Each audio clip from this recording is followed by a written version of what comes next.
Morning, everyone. Good morning. I am checking Morning. checking on a few more board members, so we'll just give them a couple minutes.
Good morning. Good. Morning.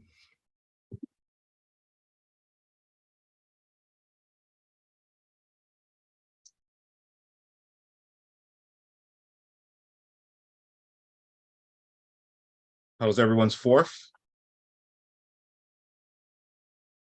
Very nice. A little rain, but we had time off. Well, that's good.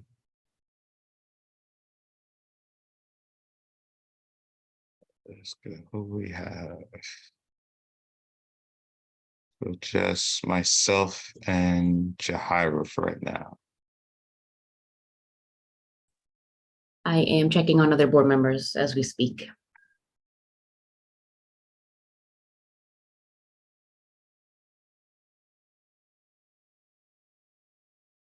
Leslie, how do you want to do this in terms of the topics and agenda? Do you want to drive the agenda?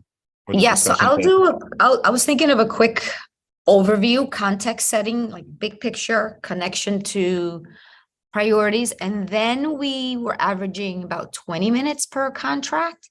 It should allow for the presentation and some questions at the end of each one. Okay. With about 8 to 10 minutes of buffer at the end as well. Sounds good.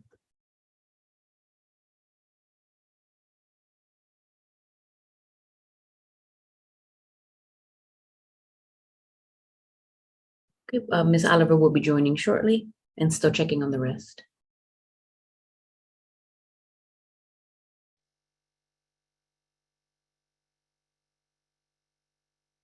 So at some point I will have to go off camera. I'll have to transition to a meeting. But I will stay on. I will take the call mobile.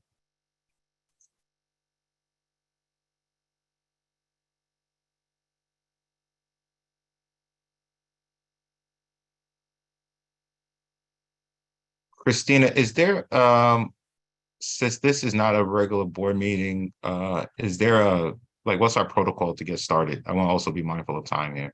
Right. No quorum is required as we're not taking a vote, but it is always helpful to have a few board members. And now Ms. Oliver has joined us, so we have 3. So if you feel comfortable with that, we can get started. Yeah, unfortunately, I don't. So I'm still checking on the other board members. No one has said, except for Tyrone, Mr. Walker is the only one that told me he could not make it today. Other than that, uh, so if you want to give it another minute, and I will keep checking and calling. Yeah, let's give it another minute. If we could get at least one more.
All right, I guess let's get started.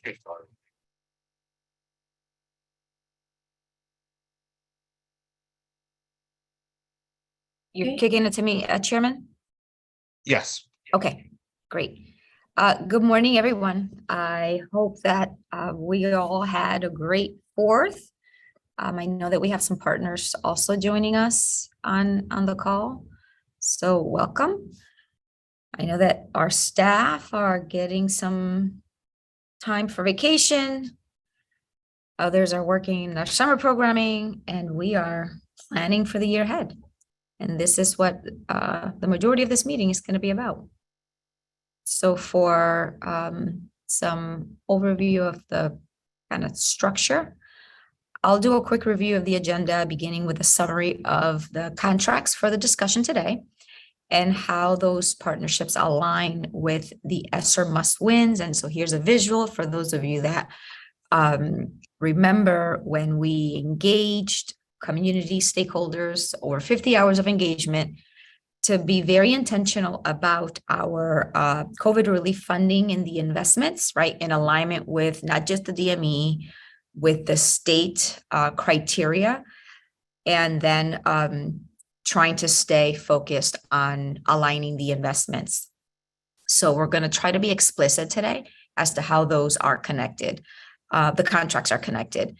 And because the contracts all touch on the high school experience for our students, we are also going to do a review of our high school design and then give an overview of how the partners that are here with us today complement each other to best serve our high school students on their path to graduation and post-secondary success. And then after I do that, I'll turn it over to the respective directors and leads and partners who will provide additional detail on the specifics of the contracts that we're asking for you to consider.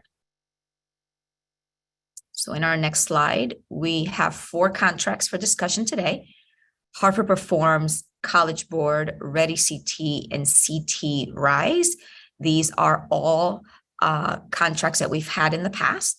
And I'll hold off on going into the details on each contract and then kind of save that for our team members and partners joining us today. But I do want to just make clear how these contracts align with the ESSER strategy and the commitments made in the application, right, to the state.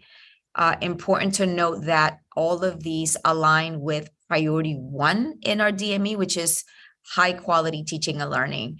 Harvard Performs, for example, amplifies our unified arts offerings for our students. It aligns with 2 must-wins, the must-wins from our ESSER application, high quality curriculum and extended learning opportunities for students. The College Board contract and partnership administers the standardized testing for our high school students, aligns with our expansion of learning time and targeted supports through the preparatory resources, right, that we can access through the College Board. And ReadyCT is our partner in our career pathway work, also aligns with expanded learning time, targeted support opportunities for students, and increased support for teachers and school leaders, given that this partnership brings additional adults into our buildings who are committed to our students and their success. And finally, CT Rise, a longstanding partner with us, has supported our efforts to redesign high school and will provide support for teachers, coaching, and expanded opportunities for professional learning. So that's just like the high level view of the contracts for today. And another refresher here on the high school redesign work, which falls into 3 buckets of work, right? Our freshman academy, the career pathways, and personalized pathways. So you'll see throughout the meeting today how each of the contract aligns with these buckets of work and how they complement each other as work. We've been, trying always to get better at cohering, aligning the work, and of course, our resource allocation. So preparation for post-secondary success is a critical component of the high school redesign, with the design of meaningful and engaging career pathways for our 9th and 10th grade students at our comprehensive high schools. We are providing students the opportunity to explore a variety of career paths and identify career areas of interest. We hear this from students all the time, and we are confident that this work has already yielded results in better preparing our students to succeed in college and beyond. But this work really needs to ramp up the moment our students enter high school, right? So that they can stay engaged and be able to really grab onto the meaning that they're seeking. They always tell us that they're not always clear as to what they're learning, as to understanding what they're learning in the classroom and how that connects to, right, their broader world. So on the next slide, you'll see how this work is in practice.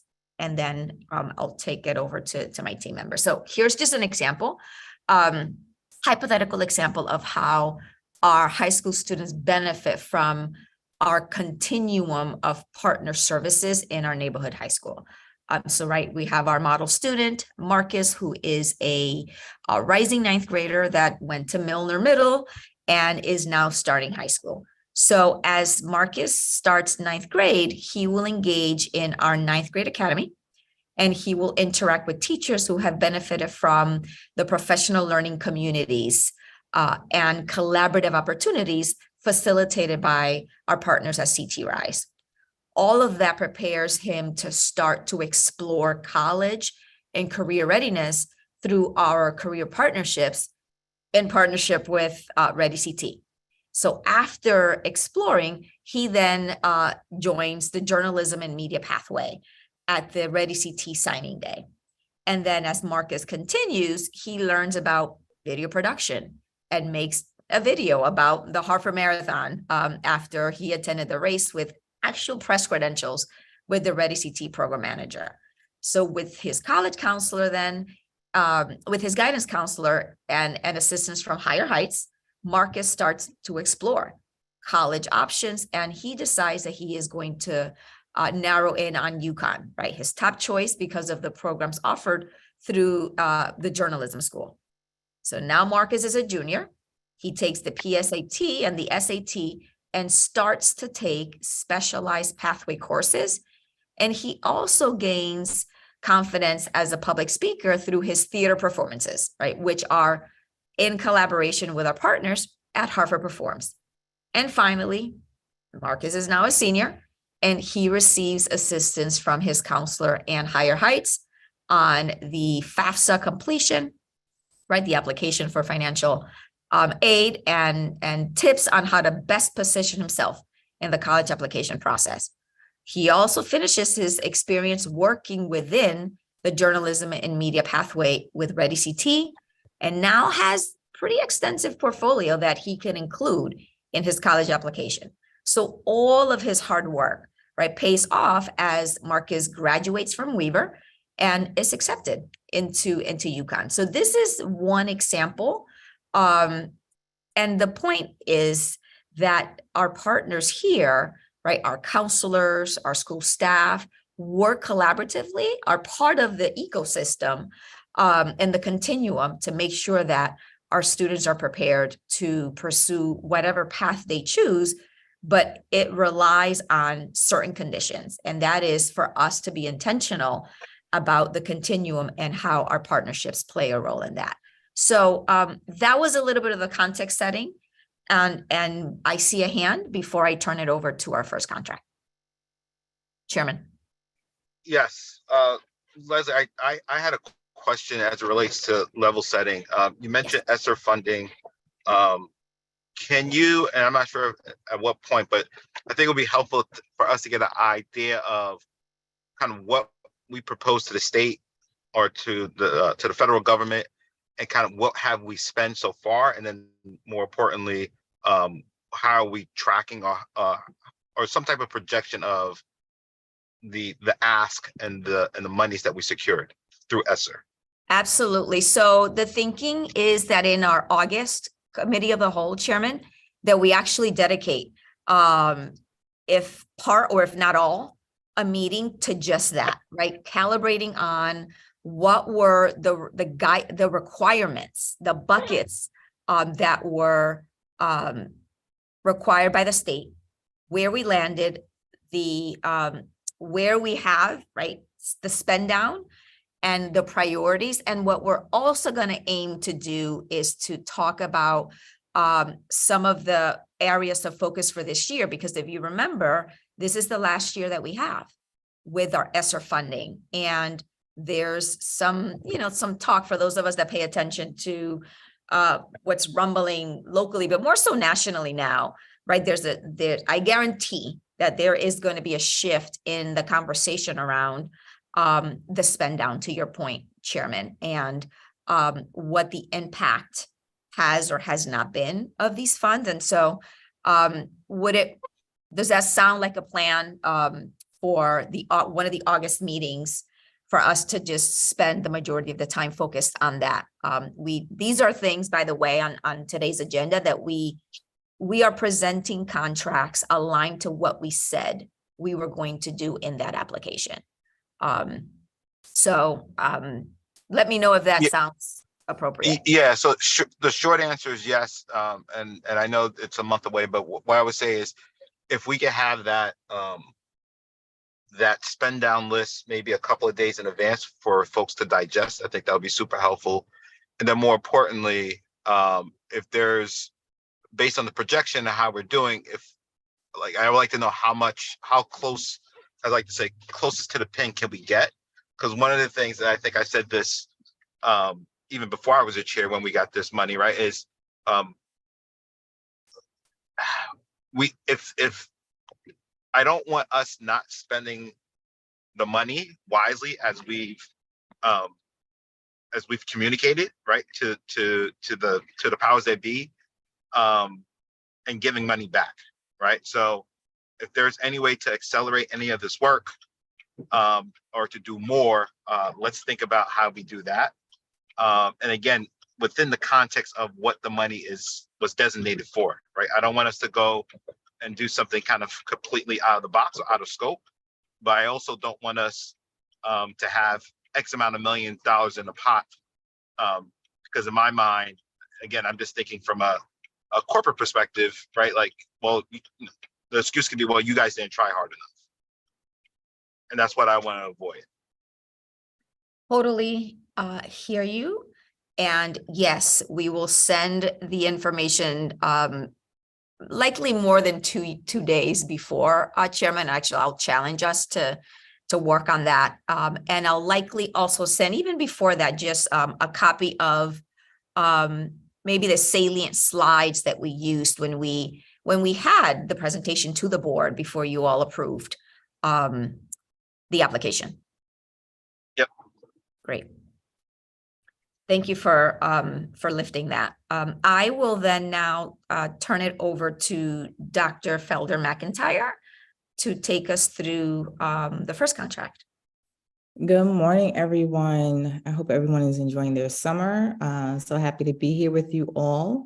I want to present the first contract along with what Dr. Torres was describing as our way of work to make sure that we achieve our goals here. Our first contract up is Ready CT.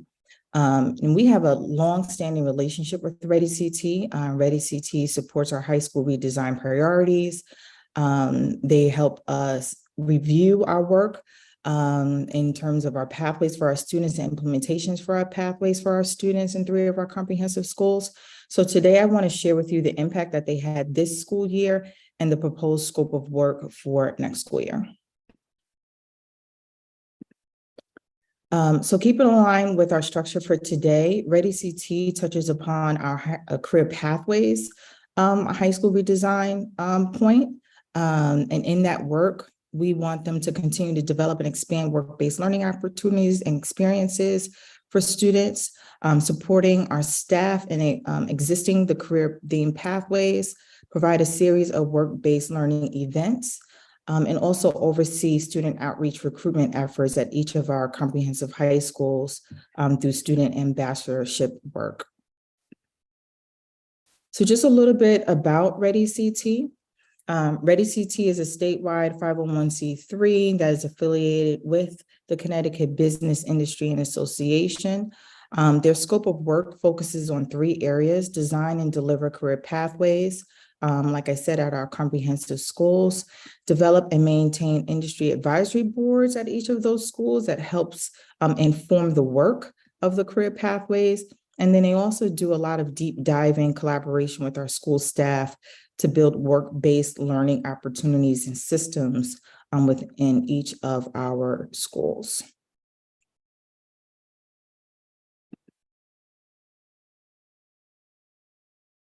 So for the impact that the program has currently had, which we're really excited about, here I just want to take a little bit of time and give you an overview of the career pathways offered at 3 of our comprehensive high schools and 1 of our magnet schools. So each of these pathways is overseen by, as I mentioned before, an industry advisory board. And that industry advisory board represents businesses, higher education, folks, CBOs, pathways alumni, and school and district leadership. We meet on a monthly basis to collaborate around how to support the industry advisory boards the career pathways at each of the schools. I want to highlight our 4 certified programs and 2 model distinguished programs, which for this school year was a mark of huge success for us in implementing those specific high schools, specific pathways.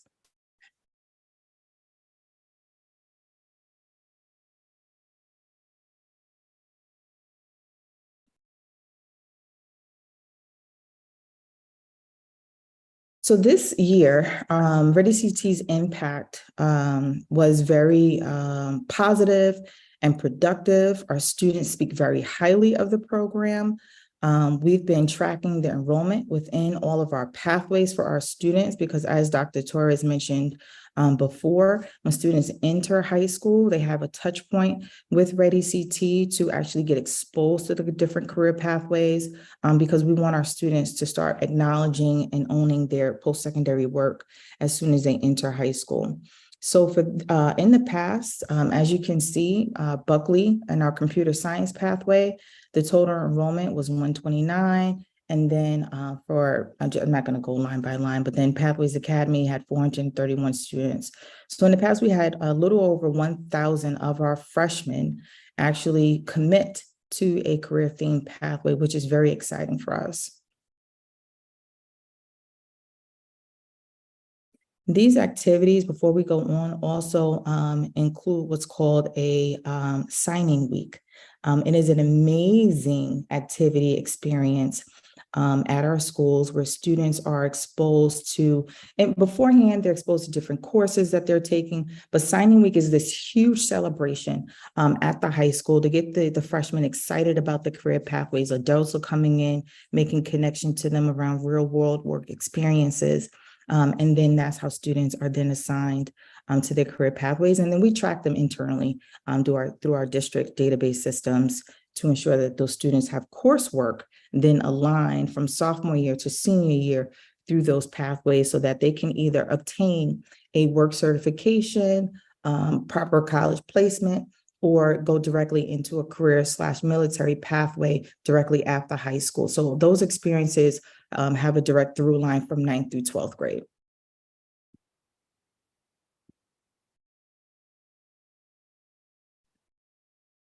The program also presents what's called the Yes Academy.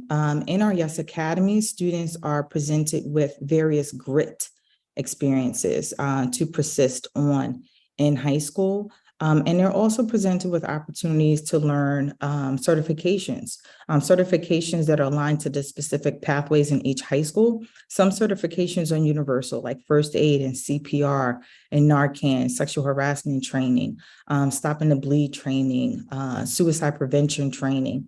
And so our students spend off school hours actually going through these certifications, and it's completely voluntary. Enrollment has increased over time, and we're really excited that these students take time out of their vacation time to actually participate in Yes Academy, which is a great opportunity for students. It's out of the school day learning to increase pathway design within our schools.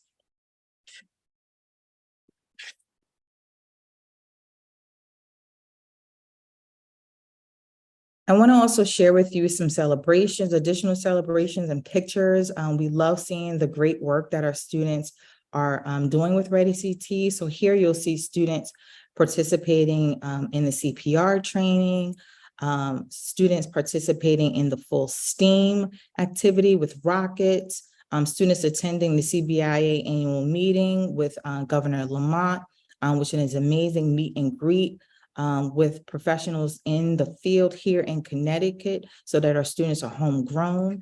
As I mentioned before, the signing week activities, here's an example of our signing week activities through our allied health career pathway at Hartford High, and then also our signing week activities with our students in the insurance finance pathway at Weaver. So we greatly enjoy the experiences that Ready CT and opportunities that Ready CT brings to the table because they are making real world experiences and connections for our students.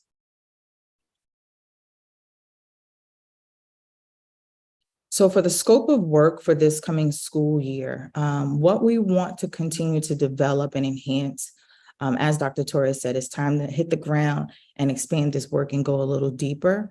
We want to continue to develop and implement the computer science and public service pathway at Buckley High School. And we are expecting to place 2 career pathway managers within Buckley High School to support that work. As you know, Buckley High School has 2 locations, so we need to make sure that that high school is fully supported so that the students feel connected to the post-secondary work. We want to continue the pathways design implementation at Weaver through a work-based learning coordinator and then ongoing development and support for the Pathways Industry Advisory Board. Again, the Industry Advisory Board members are folks who sit from Raytheon, from Sikorsky, from Travelers, and these are professionals who are volunteering their time to sit on these monthly advisory board meetings to create work-based learning experiences for our students during vacation time, during spring breaks, during summer. Some of these opportunities are paid opportunities, for students. Some of them are volunteer opportunities. But it's amazing to have our industry advisory board members fully committed to the work within our schools so that our students, basically it breaks the barriers for our students to get into these spaces that they may not have had opportunities prior.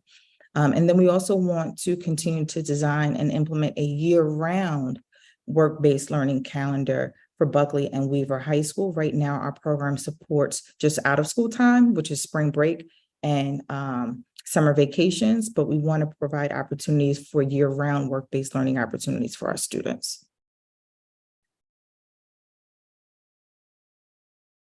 So here I wanted to share with you the through line for the calendar of what this work will look like for this coming school year. So we've already started engaging in making connections with students and our IAB for summer internship work. Ready CT is continuously looking to hire a dedicated work-based learning coordinator for Weaver High School. Then we'll do the onboarding of that coordinator. We'll continue to have our monthly IAB meetings, and then continue to design and deliver the work-based learning experiences for all of our students in our pathways.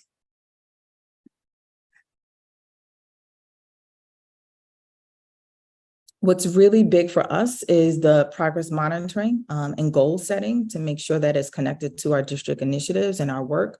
So we plan to monitor the effectiveness of this partnership very closely through performance data, pre and post student and parent surveys, and staff feedback. And as you see here, Ready CT has already outlined indicators for effectiveness for this coming school year.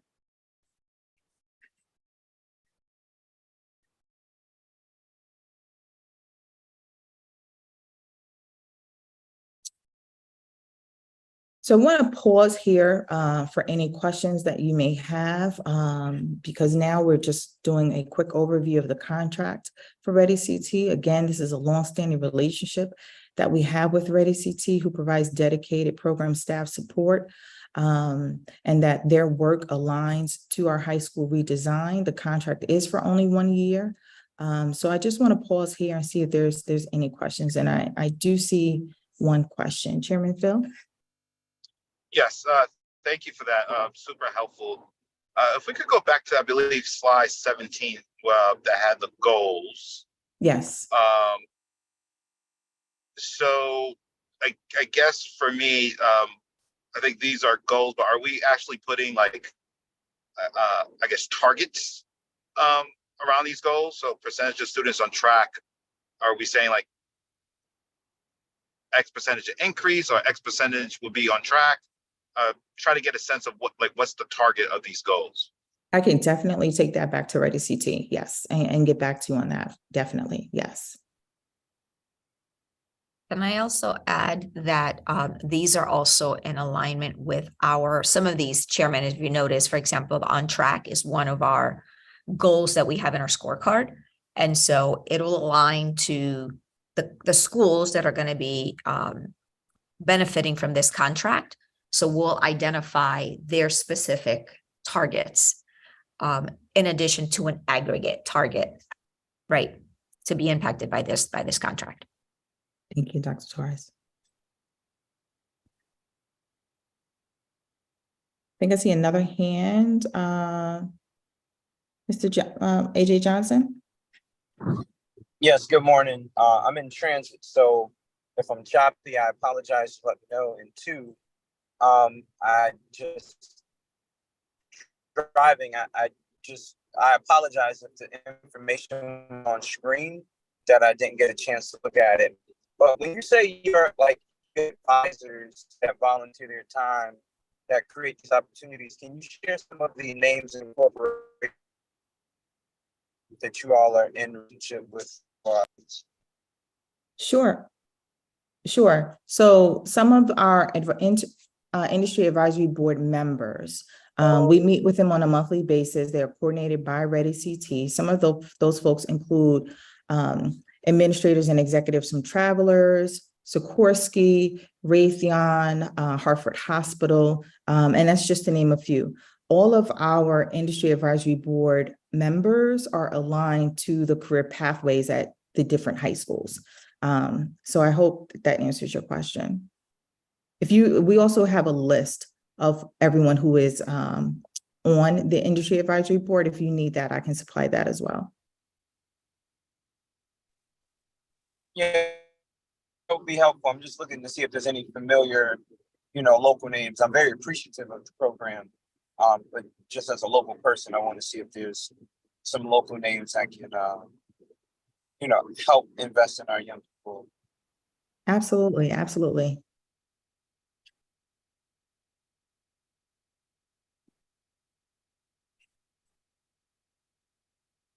Are there any other questions?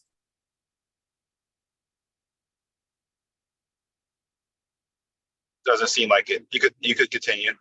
Okay, great. Thank you. Thank you, Dr. Feather McIntyre. We'll have Suzanne Palmieri with the RISE network contract. Good morning, everyone. I'm so happy to be here with you today and with this team to present to you our contract for the Connecticut RISE network.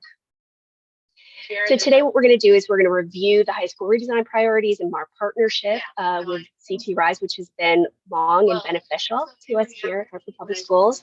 We're going to review the Connecticut RISE impact on Hartford Public Schools that's happened during this last academic year, and we're going to also go over the scope of work for our upcoming year, and we're going to open up for questions.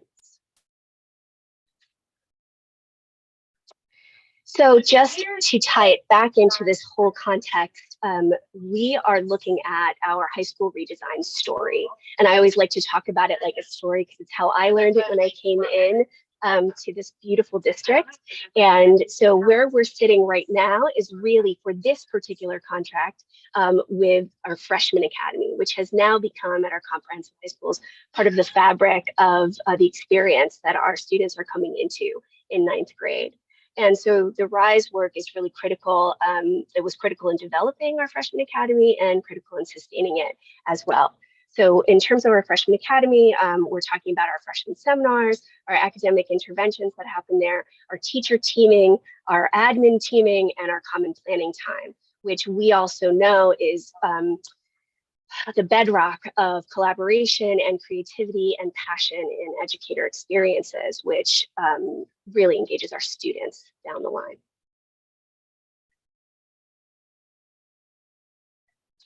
So actually, I'm going to kick this over to Sam, who I believe is with us from RISE. Hi, Sam. Good morning, Sam Suzanne. Purdy. Good morning, everyone. Sam Purdy from RISE. That's me. Thank you so much, and it's good Yes. to see all of you.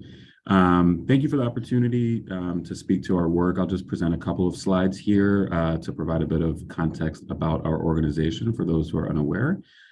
We have been partners with the Hartford Public Schools since 2016, so it's a long-standing partnership. As the superintendent mentioned, we are based here in Connecticut. We partner with districts across Connecticut and across the region to really ensure that students successfully transition to, through, and beyond high school. Our mission tightly connects, as you can see here, if you're able to. Our mission, as I just articulated, it really connects closely to the district's goals. We aim to ensure that all students graduate from high school with a plan and the skills and the confidence to achieve college and career success. Our longest running and most comprehensive core network of schools has been collaborating for 7+ years. So you can see those in the green, the blue, those colors are actually inverted. The blue here on the map, Hartford Public High School is one of those. There are 9 high schools in 8 districts. And over the last few years, just in response to increased demand and opportunities, we've grown our work and our network to 40 additional high schools across New England, which really strengthens the base of resources and insights and expertise that comes into all of our partner schools. We can go to the next slide, which is a Hartford specific slide that shows just the timeline of the partnership that we've had.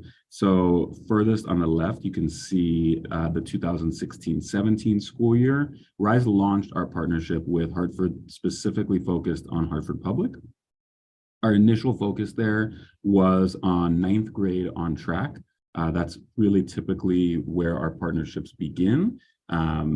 With that, to Suzanne's point and to the superintendent's slide, that sort of student journey, we want to think about that 8th to 9th grade transition.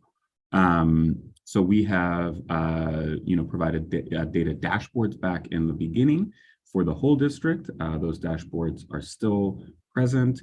But as we move further along, 2020, we engage with the district in a partnership that we are essentially continuing here a few years later to expand grade 9 on track work to the other 2 comprehensive high schools, Buckley and Weaver, as well as Kinsella, co-located with Weaver. And over the last 3 years, that is the work that we have been doing. We also expanded our partnership that same year with Hartford Public to focus not just on freshman success, but also post-secondary success. And that work has been ongoing at Hartford Public specifically since 2020, while separate from this contract, which focuses on the 9th grade. Suzanne, would you like to do the next slide, or should I do this one as well? I'm happy to. I think this is a great slide, so I'm going to let you share it, Sam. I'll take the ones afterwards. My pleasure, because I think this is maybe the best slide because it speaks to our students and our real pride and excitement at the outcomes that grade 9 teams whom we have supported have achieved over the last few years. Challenging years, final data that we still want to see improve, but nonetheless, the trend line is positive here. So first, on the left-hand side, we have seen an 18, and this is from semester 1 data, as some of the semester 2 data as of the presentation here was still in progress. Though actually I could share some of that didn't make the slide. That's frankly even more positive, but the percentage of freshman academy students in these schools that we've mentioned have seen an 18-point increase in the share of students passing the requisite 6+ classes. That was in the first semester. Over the, that was ending in with 79% of those students. For the year, we actually saw 86% of grade 9 freshman academy students passing 6 or more classes, which was 20+ points of growth over this time period. So really positive gains that the teams have achieved. As well, right, we want to look at engagement. And while we want to see further decreases, of course, in chronic absenteeism among freshman academy students, if you'd click one more time, we'll see just an animation that draws out that chronic absenteeism is actually at its lowest level for first-time 9th grade students since well before COVID, since 2017-18. So 54%, again, a number we want to see further be reduced, but comparing historically, we are really making gains, in this critical year and in this critical metric, both of which, as the superintendent spoke to, are aligned to school and district scorecards. So I think with that, I can send it back to you, Suzanne, though I'm happy to answer any questions that come up. And it looks like there might be one. If it's for me, I can answer it, but I'll defer to you, Suzanne. Hello. So Chairman Rigger, would you like to ask, can I open it for that question? Do I have to pause at the end? Can we open it for questions now? And I don't know. Christina? I see a hand. Sorry, apologies. I was trying to find my unmute. We do have a slide for questions, Chairman Rigger, unless you feel that you would like to ask a question now, but we do have a slide to pause at the end after they're done with their section. That might be his previous hand raised. Oh, okay. Okay, good. So this part, Sam, you can kick it back to me, but that was a more fun slide. So I'll take on this part of it now. So thank you so much for sharing, and I can't wait to see that updated data later today. So thank you so much. All right, so we're just going to walk through what the growth we had this year, and then we'll walk through the scope for this year. And we wanted to do it by looking at this scope through these very specific lenses, right? So we're going to look at it through the data hub, which is an important, I would say, critical piece of what RISE provides for us, because it's not just data, it's consumable data. So it's consumable for our students, for our parents. It's not just a site that we're going to get this sort of academic data and then we're going to parse it out. It's really consumable for everyone. Anybody looking at it would be able to say, here's exactly where I am, here's exactly where I need to go. And so that type of visual representation is very important. Also through educator coaching, we all know that our educators are craving this time. They want to be together, they want to learn. That's what drives, like we said at the beginning, passion, and then that ends up with student engagement all the time. So we also want to create communities, especially after COVID, when we were also isolated. Bringing these communities of practice back together are very exciting, and effective strategies, right? What is coming of all of this work? What are the actual practices that we're bringing back that are driving the data up? So if we go through that quickly, we can go to the next slide.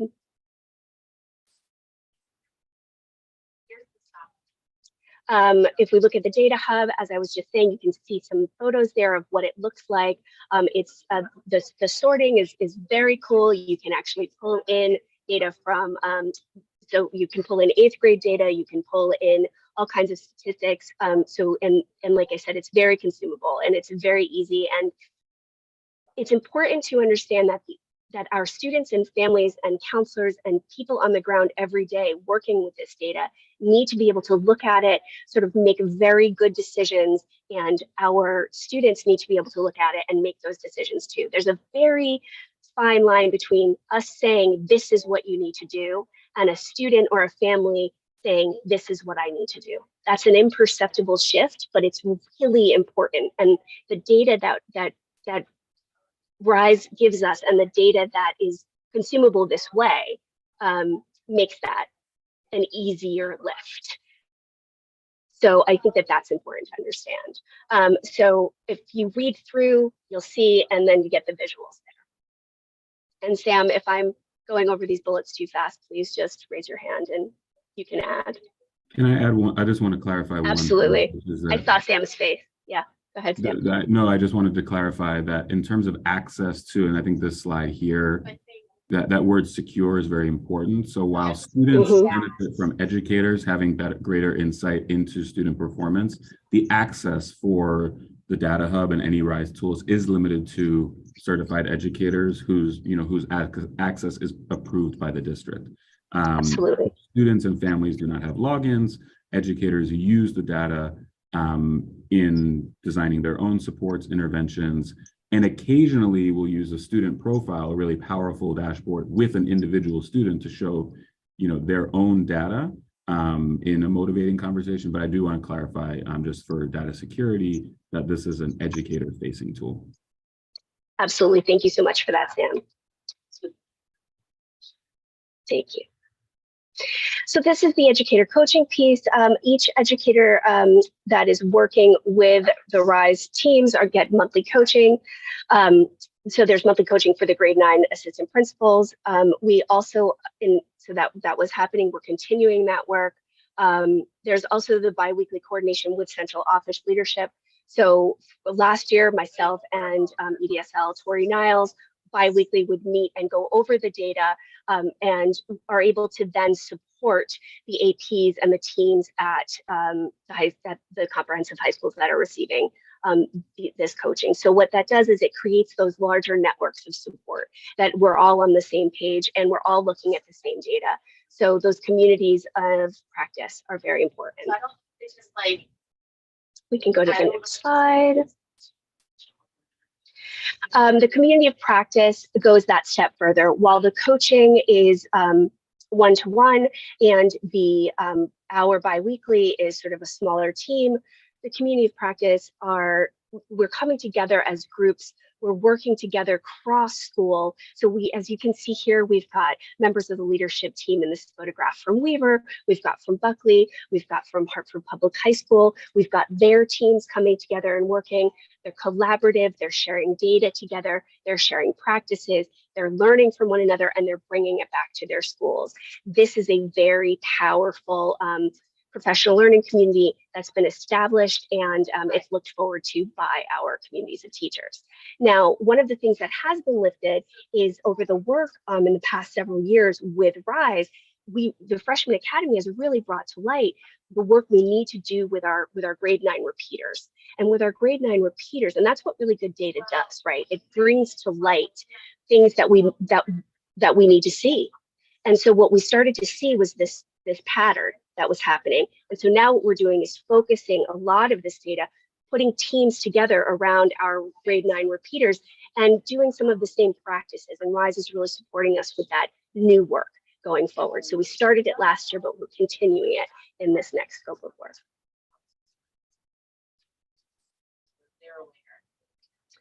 And coming up with effective practices, you know, as in terms of my own philosophy as an educator, effective practices has always been top of mind. Sam will laugh, but we're always talking about what's the thing that we're leaving with, right? What is the practice that we're taking, and where is that factor? So this to me is such an important moment. We have to come, so in our 2023-24 scope of work, we're really working on that continuous improvement around those on-track conferences, the new improvement roadmaps to support each school's improvement journey. So where are we going? What is that going to look like at the end? That's part of RISE's journey, and it's what I specifically really feel is really impactful with their work.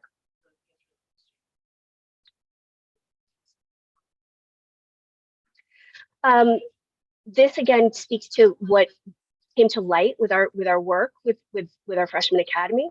So with the focus on repeaters in our 22-23 highlights, where we piloted that formation of the cross-school community. But 2023-24, we want to formalize that membership in the community practice from all of the comprehensive high schools, and then establish the process for setting the goals and monitoring the progress for those students. So this year was all about bringing people together, really looking at the data and saying, let's put in a few systems and structures that we can, you know, really look at that data and create those structures. But now we want to formalize these measures, and that's going to be really powerful for our students moving into next year. And we'll just give a chance here to pause and see if we have any questions. Oh, here's one. Yeah, thank you for that. So it appears that Board Member Brody has a question in the chat. Yep. So we know that schools have strategies they work on regardless of contracting with outside agencies to accomplish. How does RISE present and take credit for the gains? I can speak to that, and Sam can Sure. also add. So the purpose here is to make sure that we are speaking about how all of our efforts, strategies, internally and externally, come together, and most importantly, reporting on progress that aligns to the indicators. I know that that has been a request from the board to make sure that we lift data that specifically talk about the progress monitoring and the impact. And so that was the intent behind the data. That said, what the dashboards and the student profiles that we're able to access through our partnership with RISE are very unique to the partnership with RISE as well. So it's an ecosystem that we are creating. And as you can see, this partnership is specifically for our comprehensive school. So it was not intended to communicate at all, right, that the outcomes in these schools are solely because of the partnership with RISE, but they are part of the ecosystem of strategies and supports for not just students, but for our staff as well.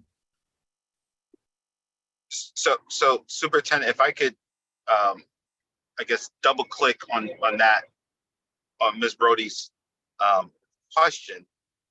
So is RISE providing, trying to understand like the impact of RISE, like what exactly is it? Is it more of, hey, we're creating dashboards, or are they actually boots on the ground? Like, I think that's probably the confusion, at least for me. If we get some clarity on like what is the actual, I guess, deliverable of RISE, and then how does it separate from what the schools are doing? and everyone else. Oh, no, I see movement. So Sam, can you hear, I don't know if you can hear me, but Sam, if you can address again, an overview of not just the technical aspect of the work, which is the data dashboards, but the processes, the support to our teachers, our administrators as well. Absolutely, yeah, and actually, so it's a great question. I'm happy to answer it. If we could we go back to, I'm not sure what slide it is in the whole deck. I have it as slide 7, so it'll be about 5-6 slides back, just which overviews of the 4 areas of our practice. I think it'd be one more. Yeah, so this one. So Mr. Chairman, I think this is what I'll use as the visual anchor for the response.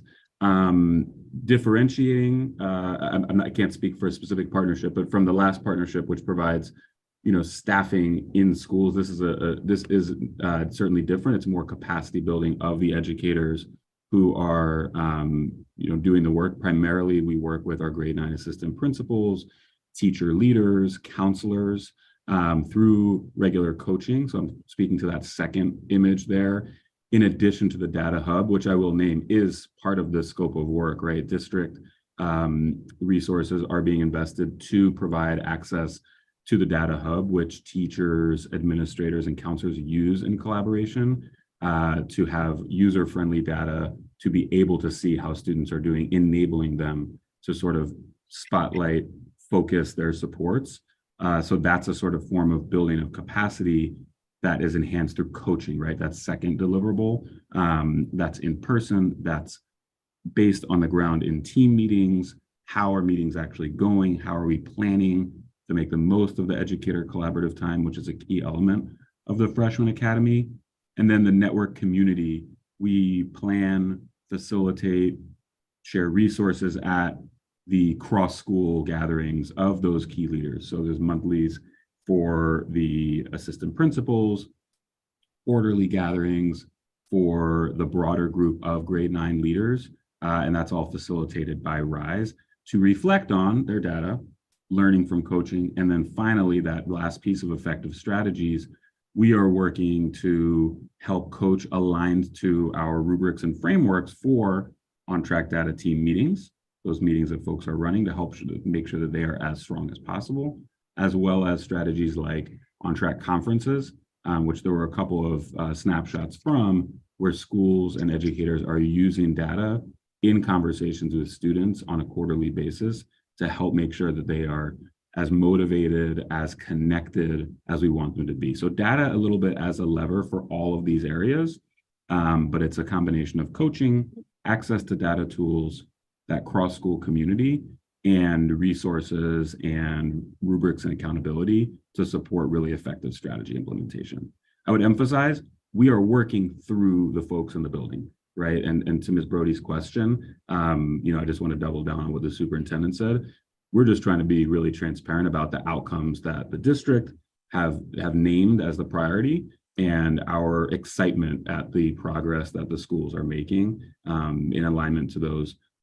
With our support, they're doing the work on the ground. We are proud to be able to support them in helping make that progress visible, and to support them in their efforts along the way.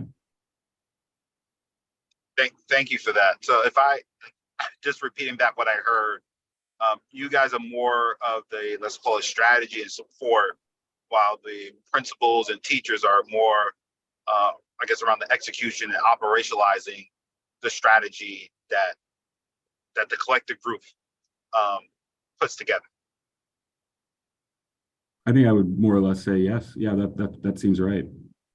Okay. Ms.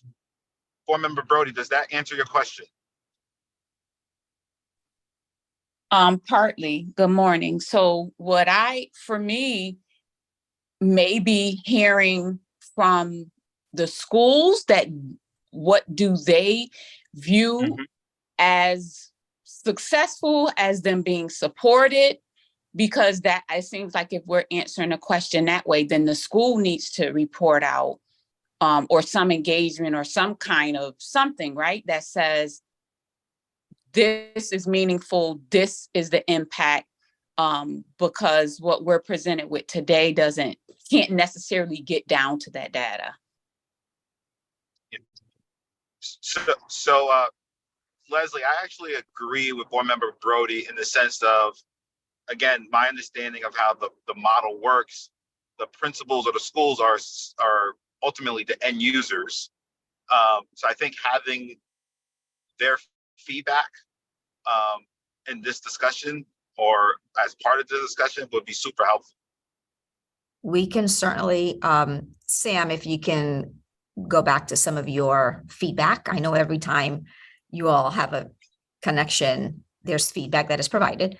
And so we can actually lift some of those voices. And I would not just add our administrators, but our teachers, given that there's a lot of time that is spent supporting our educators around this. Yeah, We can so provide those. what I would say though, I think, at least from what I heard, at least what I understood from Board Member Brody, not necessarily just the feedback per se, but the ability to interact with either administrator or teachers. Teachers might be harder, but I think the ability to actually hear directly from one or two end users would be helpful. Yeah. Christina, we can work to set up a meeting depending on principal availability this summer, or actually before the board meeting, if that's possible, with some of our comprehensive leaders. Sounds good. And Yeah, Ms. Yes, Yeah. Christina, I can work on that with you. That's not going to be, I work closely with BAPs that are working with that. They would love to share. Absolutely. Okay.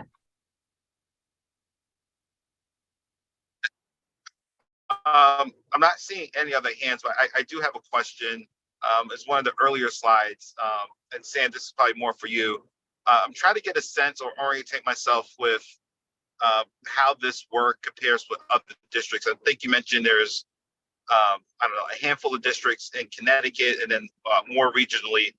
I guess what would be helpful for me is trying to say, like, where does Hartford, right, like, compared to some of these other districts? And I would love, and I'm hoping that there's maybe one or two urban districts where we could do some type of comparative view of, right, kind of here's what Hartford is doing in relationship to attendance and on-track graduation versus some of these other districts that you guys have long-standing partnership with. I believe there was, you highlighted it in blue, so I'm assuming that, right, they've been around for 5+ years.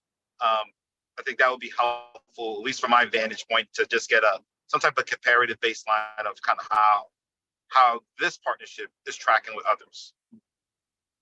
Yeah, it's a great question. It's one that, if it's okay, I'd like to either share separately or just because some of that is not quite as, in terms of real specifics of, for example, districts like Stamford, Norwalk, that would be some of the larger districts highlighted in blue. East Hartford and Manchester are ones that are sort of more proximate geographically, but we can definitely share some of the aggregate view. I think at a high level, Hartford is the largest district that we've been working with for this long, would be the thing I would say, and the expanse of the work beyond one high school.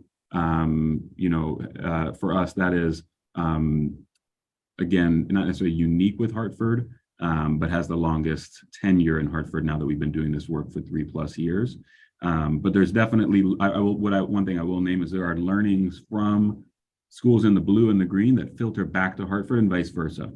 We've been really excited to have Hartford educators, speak on educator panels with folks from across the region, and for Hartford educators to take part in learning opportunities where it's not just Hartford educators speaking to Hartford educators, but some of that filtering of best practices and successes, things around engagement strategies for home visits in the 9th grade year, summer bridge programming, and the ways that we're making use of summer to engage students who have particular indicators from the 8th grade, which is data illuminated by some of our tools. I'm just naming things that I know have been accentuated by work taking place in Middletown, in Stamford, and Norwalk that have come back to Hartford and influenced some of the strategies. But I can get a little bit more specific, perhaps offline, about what we see in the data too. Yeah, that'll be great. And if report out is easier, then that's fine as well.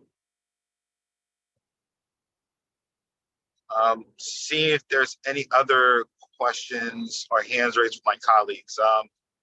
Kim, I want to make sure that you have the opportunity to ask any questions. I know you've been listening diligently. I just want to make sure that I give you the space, and as well as Jim, Dr. Sperling, and AJ. Any questions for Connecticut Rise, on Connecticut Rise? No questions on my end. No questions. Thank you for asking. Yeah, I'm good too. Thank you all so much. Thank you.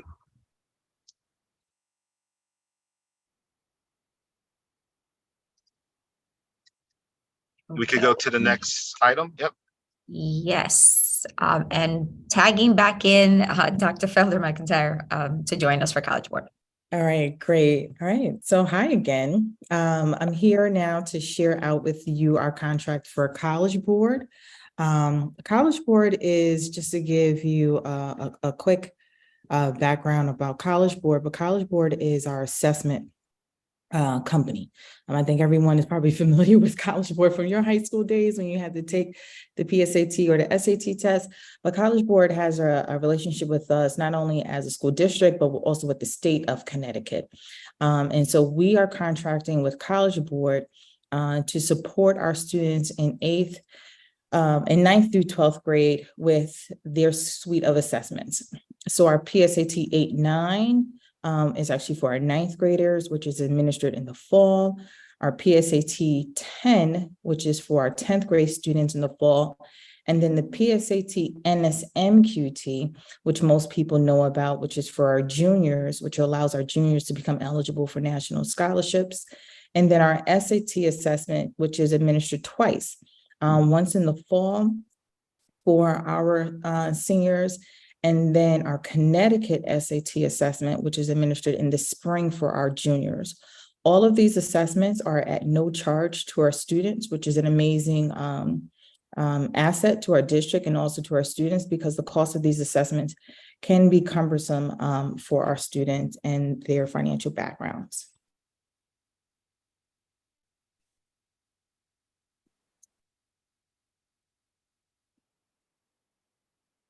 So our standardized testing, as I said earlier, the state does require that we administer the SAT assessment to our students. Hartford Public Schools, we're going deeper in that work because we want to see a continuum of the assessments that we're using so that it can help inform instruction towards our our college readiness benchmarks, which is how our schools are assessed by the state. And so we have a through line, as I showed you earlier, for how these assessments will take place to ensure that our students are on track for post-secondary success.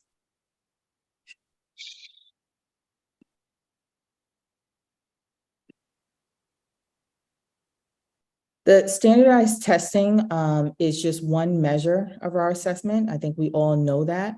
It is not our sole measure for student evaluation. It is not our sole measure for curriculum evaluation, but it does inform the work that we do within our classrooms. And it also informs what we want to do with our teachers in terms of academic supports, curriculum design, and professional development. It also helps our families understand the trajectory of our students and the comprehensive work in a whole umbrella view of a student's academic performance. So I just want to again say that our College Board assessments is just one through line for the academic achievement of our students. And it's just one through line of how we're providing instruction and curriculum development and professional development for our teachers.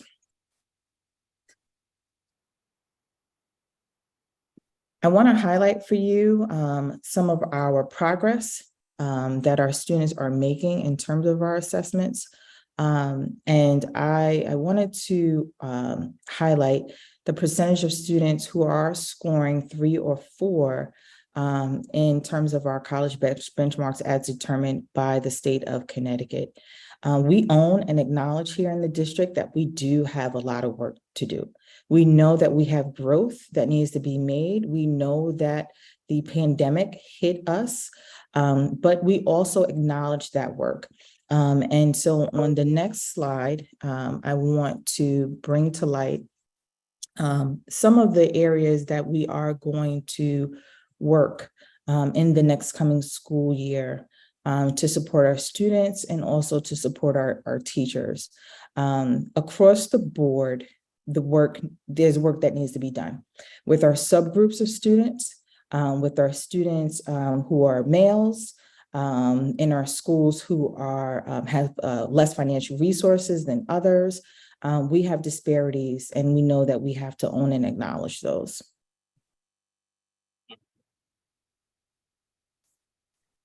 So I want to highlight, and I'll go into detail and be a little bit more explicit about what we're going to be doing in each of these bucket areas. I just didn't want to put so much content on one slide.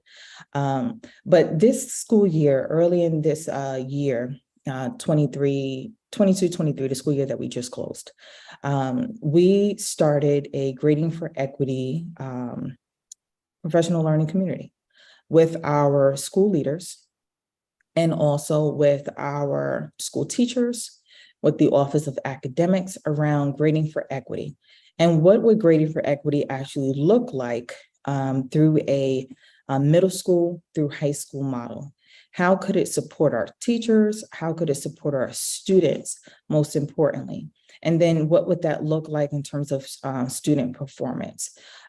So we are still in the beginning stages of doing the professional learning and actually norming on what our agreed upon mission and vision of what this work looks like.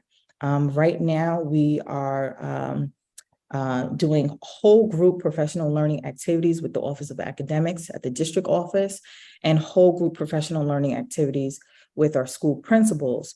As we move forward into next school year, we are going to integrate those professional learning activities where OA and district leaders will come together on the ground with school teachers and actually support what Grading for Equity would look like. We've also done some data analysis around the performance of our students who are in our advanced placement courses. And we have identified a professional development plan, if you will. I say that very loosely, to support our teachers to attend summer training. 11 of our teachers right now are receiving summer training through College Board to actually enhance their instruction in the classroom to support our students who are taking advanced placement courses. We want to see an increase in the number of students who are taking advanced placement courses, but we also want to see an increase in the number of students who are performing well on the College Board assessments who are in those classes. And so we'll be doing some deep work and some progress monitoring throughout this coming school year to see if our efforts of sending our teachers to professional development have actually produced student outcomes and achievements. We also, through our math department, have already continued to implement Khan Academy supports. That's been ongoing, and that will continue, and we will continue on the ground continuous professional development learning for teachers. This coming school year, we want to ramp up communication to families so that they understand what these assessments mean, the impact, and how to prepare their students to be successful on the assessments.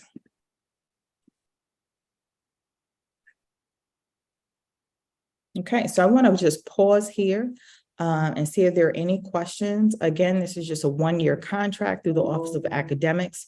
It is to support the assessment, the delivery of the assessments to our students through the PSAT and the SAT.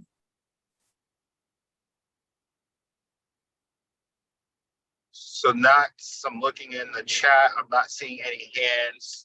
I do have one question that'll at least be helpful for me. As we present the any of the data as relates to SATs and so forth, are we able to spike out neighborhood schools versus magnet schools? Absolutely. What I really considered doing that, Mr. Chairman, for today, but I know that this was just to deliver the contract itself. I'll follow Dr. Torres's lead when we want to have a deeper conversation around academic performance, because we have done that at the cabinet level.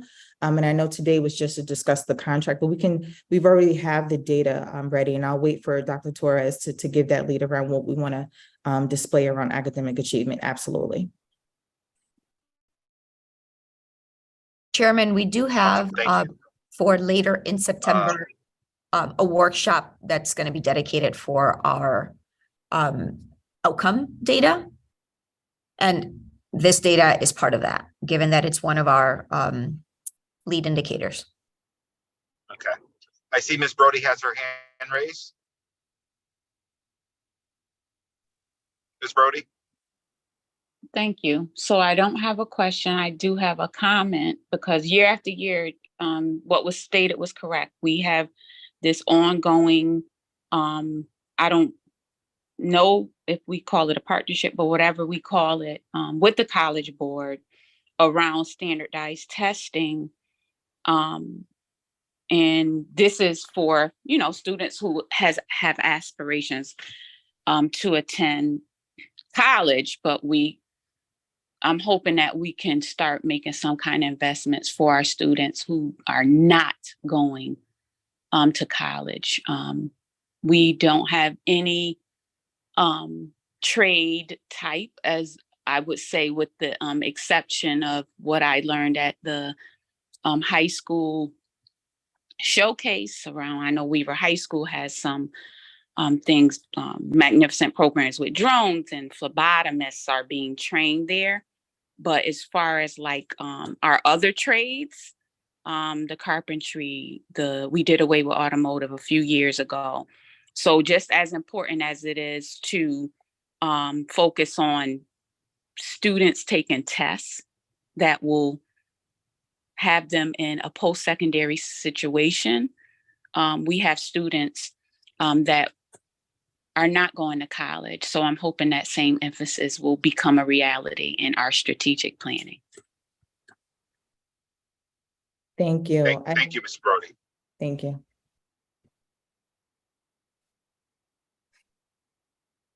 Okay, Dr. Torres, I'll turn it back over to you. Yes, thank you. We have our last contract, Hartford Performs, with Ms. Avicoli here, and our partners from Hartford Performance as well. Okay, good morning, everybody. Thank you for inviting me today to talk about one of our wonderful partners, Hartford Performs. Our agenda today is to review the scope of services offered by Hartford Performs, to analyze some of the outcomes and successes with our engagement from Hartford Performs looked like during last school year, to review the proposed scope of work for our upcoming school year, and to review some of the updates to Hartford Performs programming structures that we will talk about in detail.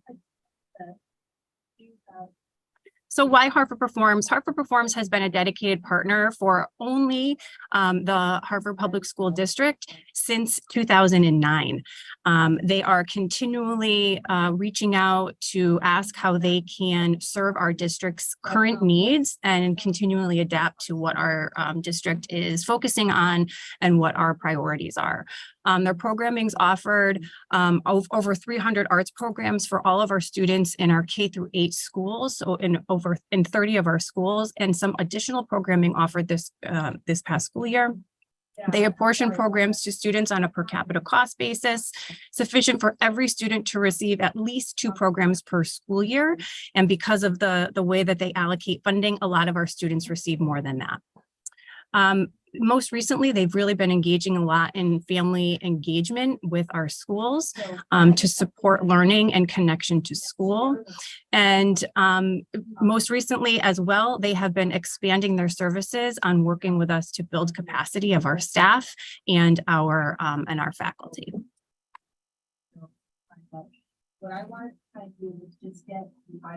So this is just a quick infographic of the traditional programs that Hartford Performs offers, and some of the work that they've done in our schools this year. So this year was our first, we'd say, real school year back. We were really excited to hit the ground running, and Hartford Performs were in 29 of our schools, in 496 of our classes, served 9,444 students, and was over 2,115 hours of program hours served in our schools. So that's about 11.75 hours of Hartford Performs programming in school every day of school. Oh, sure, yeah, there. So the impact of their programming, especially in their arts integration programming, has been extremely positive over the 15 years that they have been with us, almost 15 years. The data that has been collected in your report, you have an extensive outcomes and evaluation report from the executive director of Hartford Performs, which lays out a lot of really great survey data, as well as after program review reflections from students, families, staff, and Hartford Performs teaching artists. Teachers rated their selected programs as 72% of them rated them as excellent, 22% of them rated them as good, and no poor ratings. Some of the things that they noted were that it was a wonderful cross-curricular program, merging art, science, and technology, and that programming helped to reinforce skills currently being taught in the classrooms through movement, dancing, and magic.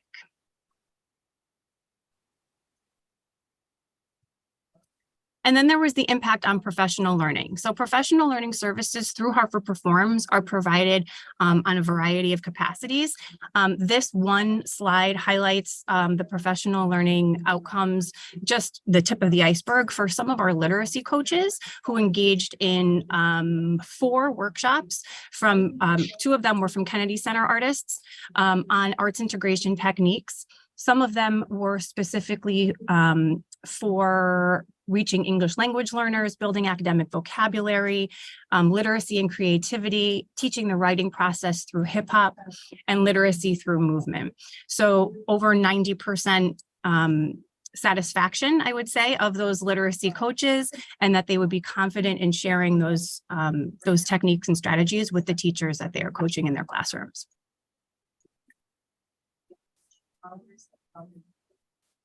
So beyond their traditional programs of arts integration programming in the school day, Hartford Performs has been really hard at work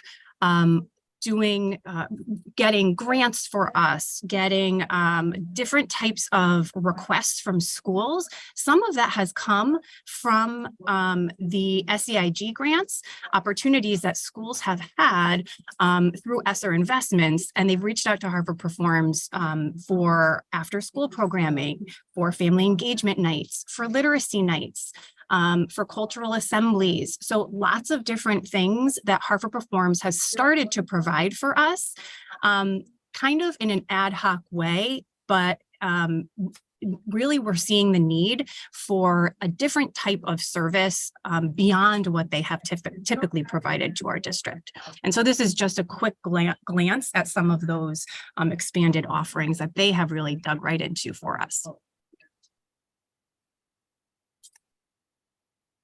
So coming up next year, the same services will continue, are proposed to continue. So still same student programming for pre-K through 8 schools. Our student programming at our middle schools and our standalone middle schools in our neighborhoods have morphed into an artist in residency program, which we piloted 2 years ago, has completely changed the way in which we have deepened learning and connections in our middle school programming, which has been fantastic. So that will continue. Professional learning for Hartford school educators through the literacy department, that is continuing to be talked about given the new literacy curriculum. So we want to make sure that that's very intentional if that were to continue in this way. And then professional learning for our arts and wellness educators. We always want to make sure that they are staying creative and current and want to make sure that they keep their hands in the work.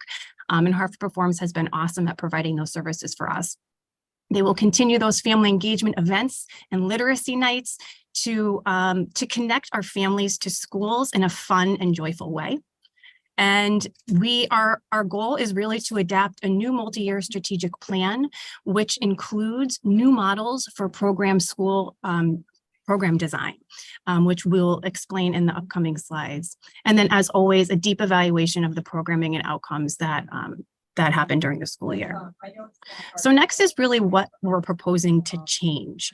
Again, it's not really a change, it's really an expansion. So really what's changing is that schools will have an increase in their choice of allocation of Hartford Performs programming through the funding that's available for their school. And you'll see sort of a visual of what that could look like in the upcoming slides. There will be more intentional alignment to school improvement planning and goals. So just even in the last couple of minutes, I was looking at our past survey from our June Admin Institute. Hartford Performs came, we did a really quick dipstick on who would be interested in looking at different services through Hartford Performs. And I challenged them to make a connection to their upcoming plan for excellence and accountability for their school. And all of them said that they would want 22 schools that had responded said that they would put it under the area of engagement for their schools. And so that's what we're really trying to do, being really strategic and intentional about the use of Hartford Performs funding and services. And then lastly, just increase student access to artistic experiences across our district. Hartford Performs board has been amazing at being open to expanding some of their services to include some direct arts instruction for our students who might need an extra set of hands in the classroom to ramp up our arts programming. As we know, staffing amongst all schools and districts across our country has been really tough. And so we've had to really think creatively about how to not only expand our programming, but get adults who know the arts in front of our kids. And so while we want those all to be certified teachers, unfortunately, there's just not enough manpower. And so we're working really hard. Hartford Performs has been amazing at being open to looking at how this could work, as well as our Office of Talent Management to look at how this could work for pairing up some teaching artists to work in our schools to try to fill some of those programming gaps and expand services for our schools. I see Ms. Brody has her hand up. Do you want me to wait or answer that as we now? Are you done with your presentation? I'm not. I just have a couple more slides that might answer your question, Ms. Brody. I recommend you could finish your slides. Okay. All right. Thank you. So this really quick graphic just shows what the goal of this programming, we're calling it reimagining, would look like.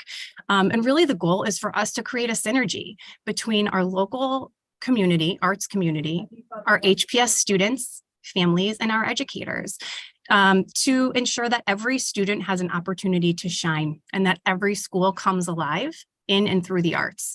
We want the arts to serve schools in a way that works for them. And Hartford Performs has been an amazing partner to make sure that what they're doing is current and serves the current needs of our schools.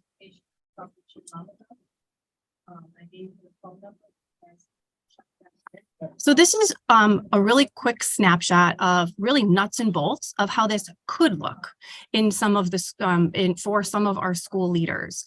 School leaders were shown a slide just like this at our June Admin and Leadership Institute to get a sense of how they could possibly play with some of the monies that would be coming to them if this contract were to be continued. So for instance, currently, every student gets $20 per student, all for arts integration programming, okay? And so what this could look like in a school is that, say, everybody were to still receive $10 of arts integration programming. And then the extra on top of could be used for the school specific needs of that school. And so I can show you how that can look in a clearer sort of illustration on a following slide. But in these three examples of school A, B, and C, each have the same amount of students, each has the same $10,000 sort of bucket of money. The school's budget per Harvard Performs programming is allocated per projected enrollment. So that is how that is calculated every year. So these are just some of the choices that some of the school leadership teams could opt for. So for instance, school A could opt for sort of less traditional programming for their grade levels, but still ensuring that every student still receives traditional programming in their grade levels. Then they would be able to, they've selected a 5-week arts focused residency. So for instance, say they have a vacancy that is in their visual arts department and they aren't able to sort of have that experience for their students, we would work with Harvard Performs to find a teaching artist to work with another certified teacher to bring that experience to our students in a 5-week focused residency, a cultural assembly and a family engagement night. And then there were some other sort of configurations of how schools could use Harvard Performs services if they would like. If not, things can stay exactly how they are. And that's exactly what we explained to principals, that Harvard Performs is willing to sort of step out of the box and provide some more choice and autonomy for specifically what schools are needing. However, that will take, that's an extra set of programming hands, that is extra redesign that is different. So we'll take more manpower and hours, but just based on the quick survey that we took, every single school is interested in something new. So that's just good information to know. But we did let them know that if they wanted to change nothing because they had too much on their plates, then that is completely fine as well. So this is just a really small illustration of how this could look in Naylor School. So for instance, in Naylor Elementary School, they have a full-time PE teacher. You'll see those little graphics around the school. They have a full-time tech teacher. They have a full-time music teacher, and they currently have an art vacancy. So we have the position, but we don't have a certified art teacher. So they've chosen in this scenario to allocate their funding in a way where they can provide a 5-week arts focused residency for their students to rotate through a visual arts experience so that they can experience that artistic form in their school, as well as some other things, literacy nights and cultural assemblies. However, that $10 student arts integration programming will continue K-5 throughout the school.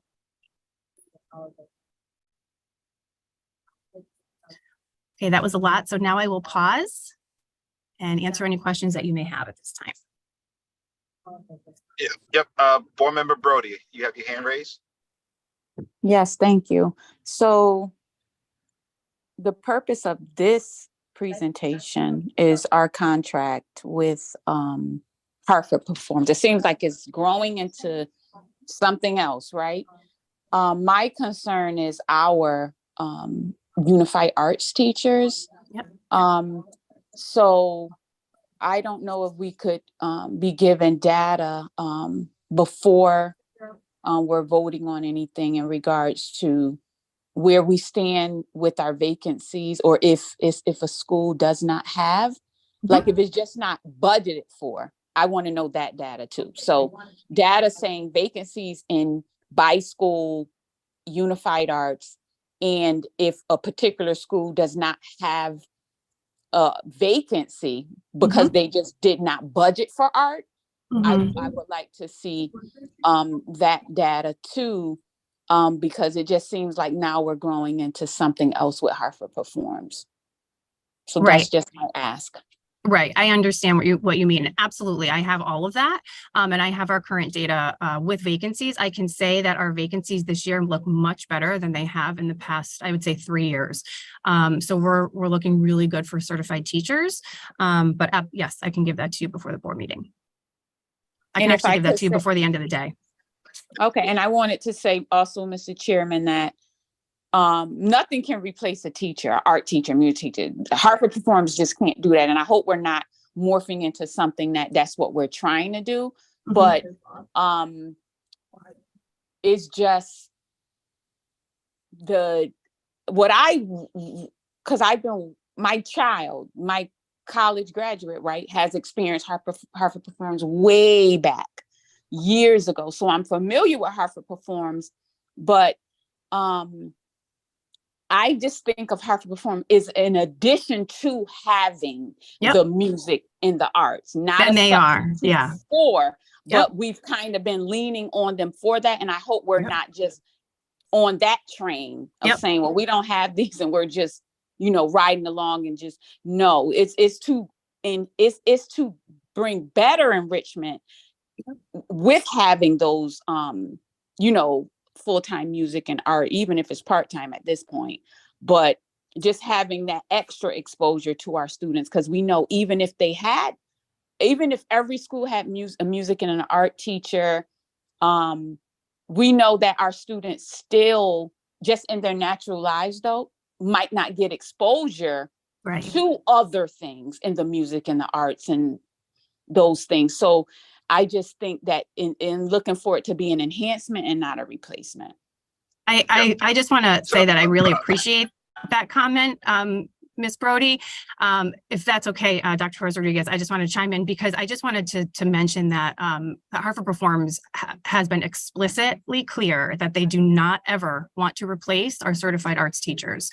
And that when I came to them with the idea because I need help. We needed help. We needed help to help our teachers, to help our teachers. And that's kind of the message that I've been delivering to our certified arts teachers, in that this is an extra set of hands for you, where somebody who knows your craft, somebody knows what you're doing and can help you perhaps take a small group of students to do an instrumental sectional so that you can teach your general music your class, and we can help rebuild a band program at your elementary school. Things like that, where they are working alongside each other and not replacing each other. But I really appreciate your advocacy and you bringing that up, because that has been absolutely something that has been a point of discussion, very much so. Are there any other questions from my colleagues?